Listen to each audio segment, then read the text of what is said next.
好快望一次咯喎。好，首先嚟到之後同隻馬打個招呼先，用你個身體同埋膊頭拎住個頭先，然後將我哋個用具揸嘅時候就係一隻手，好似個交叉咁樣揸住咗，拗痕正常嘅，拗完未？好，拗完啦。好，將個頭拎翻過嚟先，我哋做 model 啊嘛。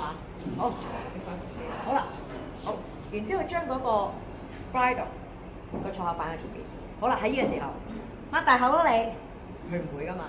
一個方法，呢個手一隻手指，我哋要打開佢啦，手，然後我將個手指公要靈活嘅嚇，我哋擺喺嗰個桌口前邊，然後用個手指可以過嚟埋啲 zoom， 再埋啲企入嚟，係啦，呢個 camera 好，然之後我哋擺個手喺度，撳佢個嘴角，然後佢就入咗去。當佢入咗去嘅時候，你嘅右手就要掹起咯喎，如果唔係點啊？會甩出嚟嘅。而家我甩俾你睇。好，所以個動作係一埋去擺嘢撳，然後帶咗落去。好啦，打落去之後即刻打開隻手，然後隻右手嘅手指穿耳仔，左手嘅手指穿耳仔。